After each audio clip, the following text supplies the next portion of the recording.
Into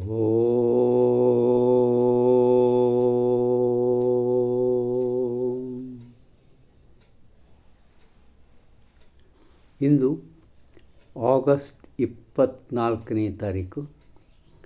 today is ours ಈ ಪುಸ್ತಕದಲ್ಲಿರುವ ಇದೊಂದು ಹಾಸ್ಯ ಪ್ರಸಂಗದ ಒಂದು ಉತ್ತಮ ಬರಹ, ಆದರೆ ಸರಿಯಾಗಿ ಎಚ್ಚರವನ್ನು ನೀಡುವಂತಹ ಬರಹ. Know where you are going. ಶಿರೋನಾಮೆ: know where you are going.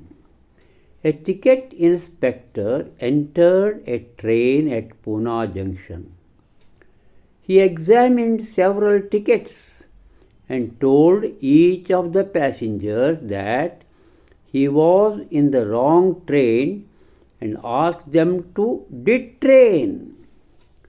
As he progressed along, he found others who had made the same mistake and he made them to get down. But one passenger who had made proper enquiries before entering asked the inspector if he was not on the wrong train. He was. How few of us are like that passenger who was sure about where he was going and refused to be sidetracked by an ignorant official. Many of us follow the crowd without even bothering to find out if the destination is same as ours. Subjected as we are today to conflicting ideologies that are dinned into in form of radios, cinema screens, we have to watch our step lest our feet stray into the ditch of loose living, which in our day passes for experience of life in the raw. APP doctor AP Pereira ಮಹನೀಯರು ಬರೆದಂಥ. ಕೆಳಗಡೆ ಒಂದು underbar ಇದೆ: sin is the enemy of the soul and virtue is friend, it's friend. Lord Mahavira. Know your where you are going. ನೀವು ಪಯಣಿಸುವ ಸ್ಥಾನವನ್ನು ತಿಳಿದುಕೊಂಡಿರಿ. ಒಂದು railway junction, Pune railway junction. ಅದು ಒಬ್ಬ ಟಿಕೆಟ್ ಕಲೆಕ್ಟರ್ ಒಳಗೆ ಬಂದು ಆ ಪ್ರಯಾಣಿಕರಿಗೆ ಹೇಳ್ತಾನೆ, ನೋಡ್ತಾನೆ ಅವ್ರ ಟಿಕೆಟು, ನೀವು ತಪ್ಪು ಟ್ರೈನ್ನಾಗ ಕೂತೀರಿ, ಕೆಳಗೆ ಹೋಗ್ರಿ, ಈ ಟ್ರೈನ್ ಹತ್ರ ಹೋಗೋದಿಲ್ಲ ಅಂತಾನೆ. ಅವ್ರು ಇಳಿದು ಬಿಡ್ತಾರೆ. ಮತ್ತು ಮುಂದಿನ ಕಂಪಾರ್ಟ್ಮೆಂಟ್ ಹೋಗ್ತಾನೆ, ಅಲ್ಲಿಯೂ ಅದನ್ನೇ ಹೇಳ್ತಾನೆ. ಅವರು ಹೇಳ್ತಾನೆ, ಆದರೆ ಒಬ್ಬವ ಇರ್ತಾನೆ. ಆ ಪ್ರಯಾಣಿಕ ಅವ ಹೇಳ್ತಾನೆ ಇನ್ಸ್ಪೆಕ್ಟ್ರಿಗೆ, ನೀವು ತಪ್ಪು ಟ್ರೈನ್ ಹತ್ತೀರಿ, ಅದು ಹೌದಲ್ಲೋ, ಸರಿಯಾಗಿ ನೋಡ್ಕೊಡ್ರಿ ಅಂತ ಹೇಳ್ತಾನೋ. ಅದು ನಿಜವಾಗಿತ್ತು. ಆ ಟಿಕೆಟ್ ಕಲೆಕ್ಟರ್ನ ತಪ್ಪು ಟ್ರೈನ್ ಹತ್ತಿ ಬಂದಿರ್ತಾನೆ. ಹಂಗೆ ಯಾವಾಗ ಆ ಪ್ರಯಾಣಿಕ, ಎಲ್ಲರೂ ಅವನ ಮಾತು ಕೇಳಿ ಕೆಳಗೆ ಇಳಿದು ಬಿಟ್ಟಿರ್ತಾರೆ, ಆದರೆ ಆ ಪ್ರಯಾಣಿಕ ಮಾತ್ರ ಸರಿಯಾಗಿ ಪರೀಕ್ಷಿಸಿ ತಾನು ಹೋಗುವ ಸ್ಥಳ, ಆ ಟ್ರೇನು, ಆ ಗಾಡಿ ಖಚಿತವಾಗಿ ನಿಶ್ಚಯಿಸಿಕೊಂಡು ಆ ಟ್ರೈನ್ ಹತ್ತಿರ್ತಾನೆ. ಇಂಥವರು ಬಹಳ ಕಡಿಮೆ ಜನ, ಸರಿಯಾಗಿ ಪರೀಕ್ಷಾ ಮಾಡೋರು.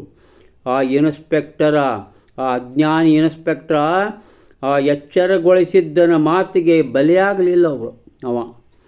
ನಾವು ಅನೇಕ ಜನರು ಈ ಜನಸಂದಣಿಯನ್ನು ಬೆನ್ನು ಹಚ್ಚಿ ಹೋಗ್ತೇವೆ. ಅವ್ರು ಎತ್ತಲಾಗಿ ಹೋಗ್ತಾರೆ, ಏನು ಮಾಡ್ತಾರೆ, ಏನು ಬಿಡ್ತಾರೆಂಬ ತಿಳಿದು ಎಷ್ಟೋ ಸರಿ ಕ್ರೌಡ್ ಫಾಲೋವರ್ಸ್ ಆಗಿಬಿಡ್ತೇವೆ ನಾವು. ಕುರಿಗಳು ಸಾರ್, ನಾವು ಕುರಿಗಳು ಅಂಬೋರಂಗೆ. ಇವತ್ತು ನಾವು ರೇಡಿಯೋ, ಸಿನಿಮಾ ಸ್ಕ್ರೀನ್ ಅಲ್ಲದೆ ಇವತ್ತೇನಾಗಿದೆ, ಟಿ ವಿ, ಮೊಬೈಲು, ಕಂಪ್ಯೂಟರ್ಸು ಎಲ್ಲರ ಮುಖಾಂತರ ನನಗೆ ಅನೇಕ ಬಗೆಯ ಸಿದ್ಧಾಂತಗಳ ಸಂಘರ್ಷಗಳು, ಅದರೊಳಗೆ ಆ ಬಲೆಯಲ್ಲಿ ನಾವು ಸಿಲುಕಿಬಿಟ್ಟೇವಿ. ಬಹಳ ಜನ ಈ ಸಂಘರ್ಷ ಮನುಷ್ಯರ ವ್ಯಕ್ತಿತ್ವದ ಮೇಲೆ ಬಹಳಷ್ಟು ಪರಿಣಾಮವನ್ನು ಬೀರಿಬಿಟ್ಟಿದೆ. ನಾವು ಬಹಳಷ್ಟು ಎಚ್ಚರಿಕೆಯಿಂದ ಇರಬೇಕಾದ ಸಮಯ ಬಂದಿದೆ. ಇಲ್ಲದೇ ಇದ್ದಲ್ಲೇ ನಮ್ಮ ಜೀವನ ಒಂದು ಹೊಲಸು ಕಂದಕದಲ್ಲಿ ಸಿಕ್ಕು ಒದ್ದಾಡುತ್ತಿದೆ ಎಂಬ ಎಚ್ಚರವನ್ನು ಇಲ್ಲಿ ಮಾರಸ್ಸವರು ಬರೀತಾ ಇದ್ದಾರೆ. ಈಗ ನಾವು ಎಚ್ಚರವಿಲ್ಲದೆ ಸಾಗಿದರೆ ದಿನಗಳು ಕಳೆದು ಹೋಗ್ತವೆ. ಆ ಅಪಕ್ವವಾದ ಜೀವನದ ಅನುಭವಗಳಲ್ಲಿಯೇ ಸಂಪೂರ್ಣ ಜೀವನ ಹಾಳಾಗ್ತದೆ ಅಂತ ಹೇಳ್ತಾರೆ. ಆವಾಗ ಏನದ ಜೀವನದಾಗ ಒಂದು ನಮೂನಿ ಬರೇ ಅವೇ ನೋಡೋದು, ಅದೇ ಅತ್ಯಾಚಾರಗಳು, ದಾಂಧಲೆ, ಹೊಡೆದಾಟ, ಒಬ್ಬರಿಗೊಬ್ಬರು ಇಂಥವೆಲ್ಲ ಒಂದು, ಆಮೇಲೆ ಅದೇ ಸಿದ್ಧಾಂತಗಳು ಇವೆಲ್ಲ ಆಗಿ ಮನುಷ್ಯನ ಜೀವನ ಬಹಳ ಕಲುಷಿತಗೊಳ್ತಾ ಇದೆ. ಅದಕ್ಕೆ ನಾವು ಎಚ್ಚರಗೊಂಡು ಸರಿಯಾದ ಮಾರ್ಗವನ್ನು ಹಿಡಿಯಬೇಕು ಎಂಬ ಎಚ್ಚರಿಕೆಯ ಮಾತುಗಳು ಇಲ್ಲಿದೆ. ಇವತ್ತು TV, computer, Facebook, YouTube, Google ಮುಂತಾದವು, ಇದರಿಂದ ಆ ಸೋಷಿಯಲ್ ಮೀಡಿಯಾ ಮುಂತಾದವುಗಳಿಂದ ಈ ಬರಹ ಬಹಳ ಅದ್ಭುತವಾದ ಪರಿಣಾಮವನ್ನು ಬೀರುವಂತಹ ಬರಹ ಇದೆ. ದಯವಿಟ್ಟು ನಾವು ಎಚ್ಚರಗೊಂಡು ಬದುಕಬೇಕಾಗಿದೆ.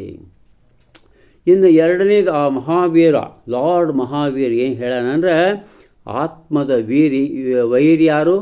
ಪಾಪ ಮಾಡೋದು. ಪಾಪ ಮಾಡಿದೆ, ಆ ಪಾಪ ಮಾಡಿಸ್ತದೆ. ಆತ್ಮದ ವೈರಿ ಪಾಪ ಮಾಡಿಸ್ತದೆ. ಆತ್ಮದ ವೈರಿ ಪಾಪಗೈವು. ಆದರೆ ಸದ್ಗುಣ ಆತ್ಮದ ಸ್ನೇಹಿತ. ಸದ್ಗುಣವಂತರಾಗಿರಿ, ಇದು ಆತ್ಮದ ಸ್ನೇಹಿತ. ಲಾರ್ಡ್ ಮಹಾವೀರರು ಹೇಳಿದ್ದಂಥದ್ದು ಅದ್ಭುತವಾದ ವಾಕ್ಯ ಎಂದು ಹೇಳುತ್ತಾ ಇಂದಿನ ನಿವೇದನೆಯನ್ನು ಮುಗಿಸ್ತಾ ಇದ್ದೇನೆ. ನಮಸ್ಕಾರ.